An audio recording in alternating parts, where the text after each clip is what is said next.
Hola devs, en el episodio de hoy vamos a empezar a charlar sobre el tema datos. Más particularmente vamos a hablar sobre variables y constantes.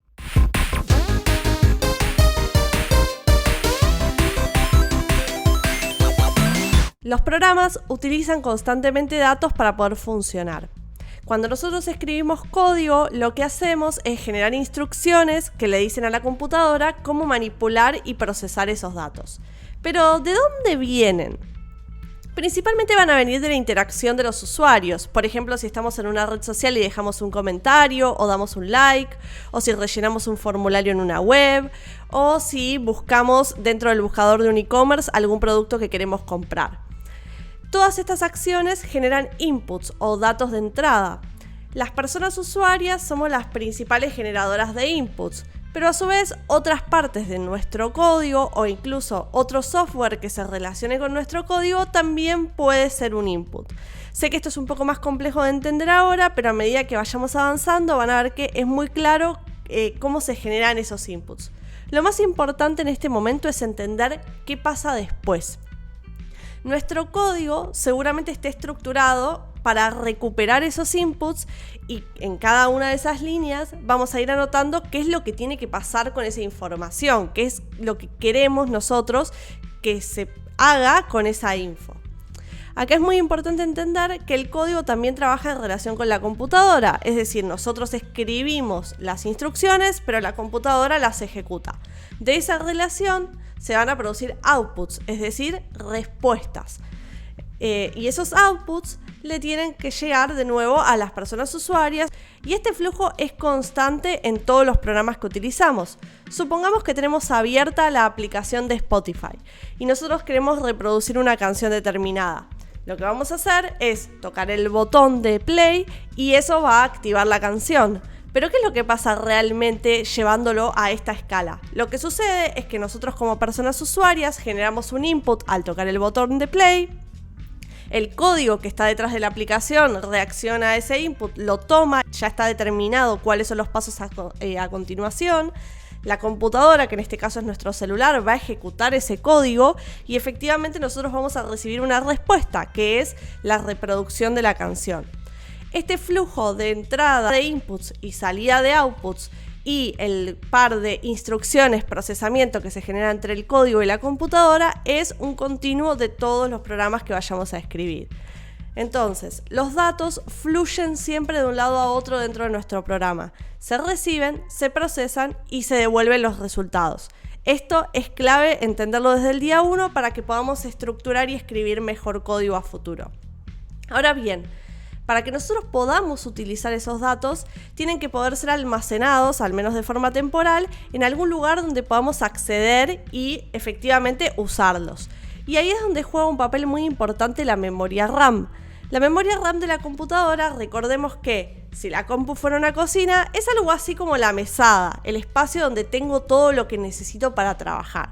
Entonces todos los datos, toda la información que yo voy a querer procesar y que voy a necesitar para que mi programa funcione, va a estar de modo temporal mientras el programa esté en ejecución en la memoria RAM. Entonces, la primera instrucción que tenemos que conocer es la que nos permite pedirle a la computadora que nos guarde un dato en la memoria RAM. Y para eso tenemos que meternos de lleno en este tema. Entonces, vamos a ver qué son las variables y cuál es su sintaxis en JavaScript.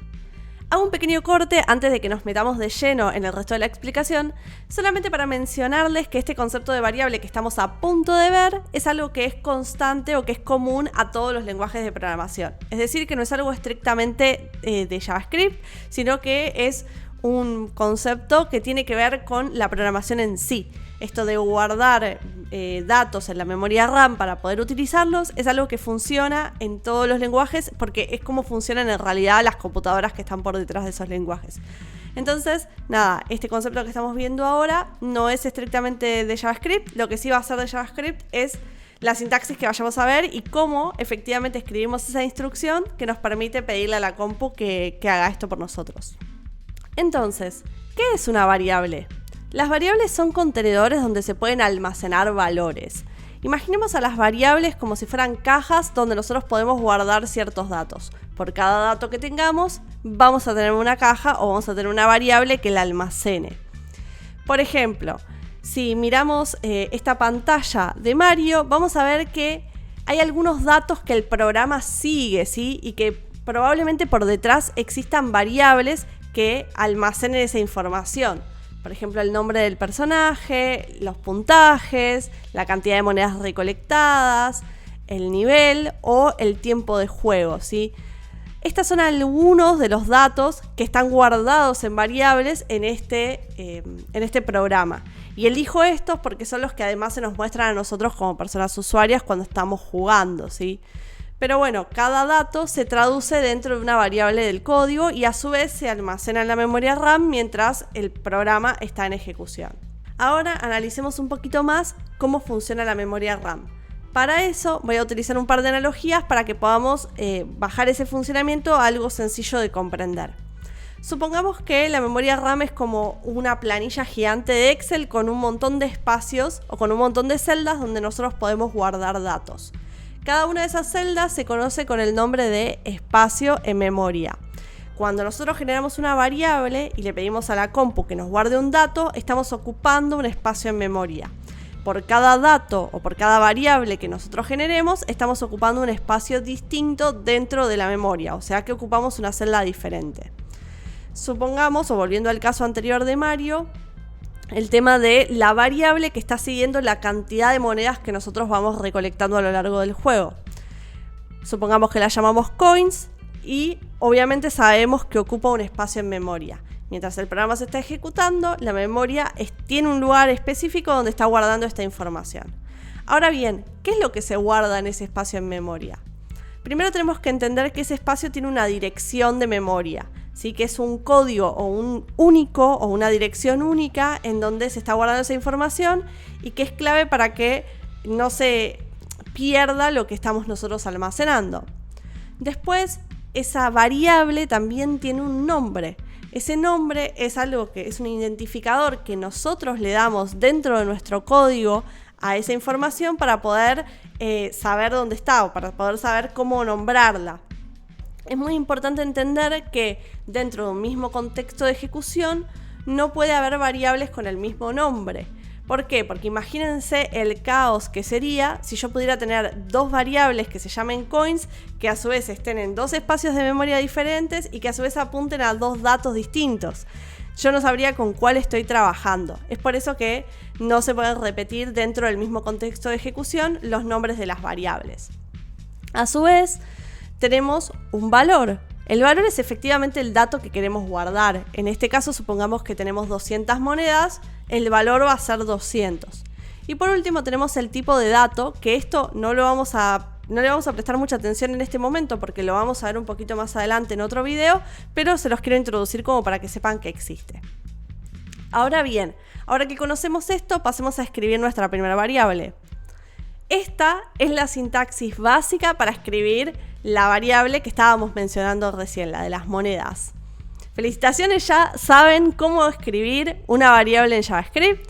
Ahora sí, a este proceso de escribir una variable lo conocemos con el nombre de declarar una variable, ¿sí? Cada vez que vayamos a almacenar un dato, declaramos una variable. Ahora relacionemos la tabla anterior con esta sintaxis que les estoy mostrando. Coins sigue siendo el nombre de la variable y va a tener ese espacio que está marcado en la pantalla. A su vez, vamos a tener un igual, que es un operador de asignación. ¿Qué es lo que hace este igual? Dice lo siguiente: a la variable con el nombre coins le corresponde o le asigno el valor 200, que es efectivamente la cantidad de monedas que nosotros tenemos. Con respecto a la dirección de memoria, como verán, no está dentro de la sintaxis de JavaScript y tiene que ver con que nosotros no elegimos esa dirección ni nos metemos en ese tema. O sea, eso se asigna automáticamente, pero es importante entender el funcionamiento o la relación que hay entre nuestras variables y la memoria RAM, porque cuando nuestros programas se empiecen a complejizar, podrían hacer un uso muy agresivo de ese elemento o de esa parte de la compu y quizás generarle problemas al usuario. Entonces es mejor tenerlo en cuenta desde ahora y además está bueno conocer realmente cómo funciona la memoria en sí y cómo va almacenando estos datos. Pero bueno, la dirección de memoria es un dato que ya no vamos a seguir y que no está dentro de la sintaxis, que no forma parte dentro de esta sintaxis de JavaScript. Y el tipo de dato tampoco forma parte de esta sintaxis, es algo que JavaScript asigna automáticamente, lo vamos a ver más adelante como les decía, pero quería no dejar de mencionarlo. Además, vamos a ver un punto y coma al final de esta instrucción, que es un punto y coma que forma parte de toda la sintaxis de JavaScript. Cada vez que terminamos una instrucción, la terminamos con el punto y coma, es característico del lenguaje. Y por último, y no menos importante, y quizás una de las cosas más interesantes que vamos a ver en el video de hoy, es la palabra let. La palabra let es una palabra reservada del lenguaje. Nos permite empezar una variable o declarar una variable. Siempre que la utilicemos vamos a poder declararla. Pero hay una particularidad con JavaScript. La particularidad es que let es solo una de las 3 palabras reservadas para declarar variables en este lenguaje. ¿Hay 3 palabras distintas? La realidad es que sí. Hay 3 palabras diferentes y cada una tiene una razón de ser y un uso específico. Entonces veamos estas 3 palabras superficialmente por ahora para empezar a utilizarlas, pero lo vamos a ir profundizando a lo largo que avancemos. Primero tenemos la palabra var. Tenemos que saber que la palabra var solía ser la única palabra reservada para generar variables o para declarar variables en JavaScript hasta que hubo una actualización bastante grande del lenguaje hace no tantos años, pero bueno, es importante entender que var, si bien todavía se puede utilizar, cayó bastante en desuso y no se utiliza mucho porque tiene algunas complejidades y genera bastantes problemas. Entonces no se utiliza mucho en este paradigma nuevo de JavaScript que ya estamos manejando. Sepan hasta ahora eso, después vamos a profundizar bastante más sobre cuáles son esos problemas y por qué ha caído en desuso. La segunda palabra reservada que tenemos es let, que es la que estábamos utilizando hasta recién para el ejemplo. Let se utiliza específicamente para datos que van a ir cambiando con la ejecución del programa. Es un claro ejemplo el tema de la variable de las monedas. ¿Por qué? Porque nosotros a medida que jugamos, esto es un contador que se va actualizando, ese dato se va sobreescribiendo a medida que nosotros vayamos recolectando esas monedas. Entonces, se utilizan para este tipo de datos que sí van a ir cambiando con la ejecución. Por último, tenemos la palabra reservada const. La palabra reservada const se utiliza para declarar variables en donde los datos que vamos a almacenar se mantienen constantes durante la ejecución de nuestro programa. Es decir, que son datos que no se modifican con el uso del programa y que además queremos proteger. Queremos que sean imposibles de sobreescribir por otras partes de nuestro código. Por ejemplo, el nombre del personaje. El nombre de Mario se mantiene constante a lo largo del uso del programa. Acá les muestro cómo se ve la sintaxis. No les muestro el de var porque no lo vamos a utilizar, pero les muestro el de let y const para los casos que estábamos mencionando recién. Entonces, ¿qué aprendimos hoy? Aprendimos cuál es el flujo de datos que hay dentro de un software. Aprendimos un poco más en teoría cómo funciona la memoria RAM. También conocimos qué es una variable y para qué sirve. Aprendimos la sintaxis para determinar variables en JavaScript o para declarar variables en JavaScript. También vimos las palabras reservadas var, let y const y sus diferencias a un nivel súper superficial, pero que nos ayuda a empezar a trabajar con ellas. Todo esto lo vamos a seguir profundizando a lo largo que avancemos en el curso, así que no se preocupen, es un pantallazo inicial, pero con esto ya podemos empezar a trabajar. Bueno devs, muchas gracias por haber visto el video hasta el final. No se olviden de dejar un like, dejar un comentario en este video para que el algoritmo nos quiera un poquito más y además de suscribirse al canal, así la próxima vez que subimos un video, YouTube los notifica. Además, no quiero olvidarme de mencionar que tenemos activo un curso gratis en APX, que es un curso de JavaScript donde recuperamos todos los temas que estamos viendo acá, pero además con ejercicios y con un montón de prácticas para que puedan ir metiendo ahí sus manitas en el código. Así que si les interesa, vayan a apx.school/cursos/mod0 y se pueden anotar y cursar con el resto de la comunidad para ir aprendiendo todos estos temas. Por hoy me despido y los veo la próxima. Besitos, chau.